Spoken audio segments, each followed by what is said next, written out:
साथ झारखंड और महाराष्ट्र असेंबली से जुड़ी अहम खबर आपको बता दें। 8 बजे से शुरू होगी वोटों की गिनती। वोटों की गिनती के लिए पूरी तैयारी कर ली गई है। सिक्योरिटी के सख्त इंतजाम किए गए हैं। झारखंड की 81 विधानसभा सीटों के लिए काउंटिंग शुरू होगी अब से थोड़ी देर बाद। महाराष्ट्र में 288 सीटों पर भी काउंटिंग शुरू की जाएगी।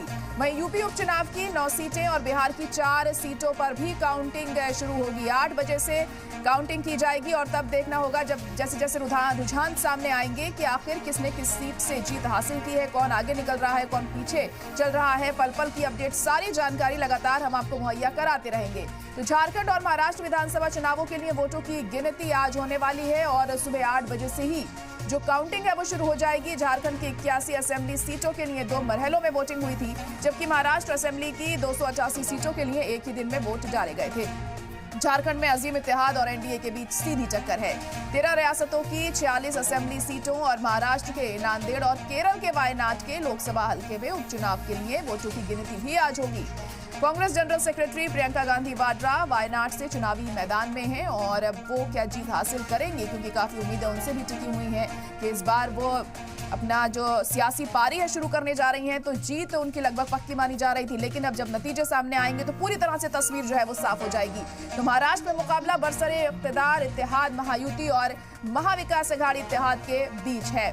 तो अब ज्यादा वक्त नहीं रह गया है जब नतीजे सामने आ जाएंगे। 8 बजे से वोटों की गिनती शुरू होगी और उसके बाद ये तस्वीर धीरे धीरे साफ होती चली जाएगी कि कहां से किसने बाजी मारी है। इस बार आवाम ने किस पर भरोसा जताया है, किसने जीत हासिल की है। महाराष्ट्र और झारखंड की सत्ता पे इस बार कौन काबिज होगा, तो वहीं उत्तर प्रदेश की 9 सीटें जो है जिस पर उपचुनाव हुए हैं वहां से कौन जीत हासिल करता है, क्योंकि हमने देखा जमकर सियासत इन सभी राज्यों में देखने को मिली है जहां पर हुए हैं चुनाव।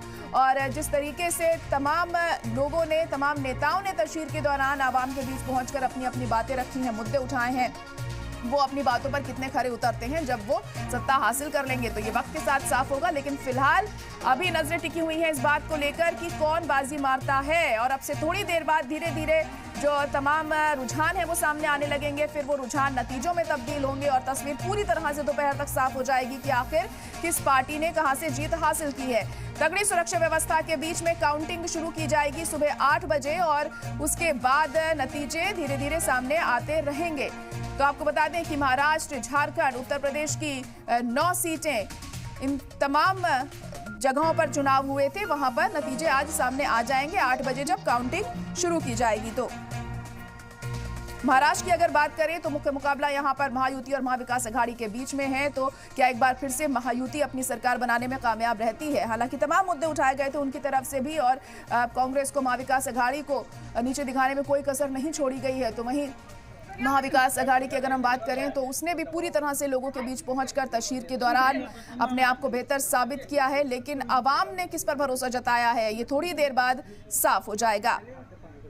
तो एनडीए जीतेगा या इंडिया ब्लॉक बाजी मारेगा, ये अब से थोड़ी देर में पता चल जाएगा। तो वहीं झारखंड की अगर हम बात करें तो झारखंड में भी पूरी तरह से तशहीर के दौरान ज्वाला नेता थे लोगों के बीच पहुंचे और वहां उन्होंने अपने अपने मुद्दे रखे और लोगों से तमाम तरह के दावे और वादे किए।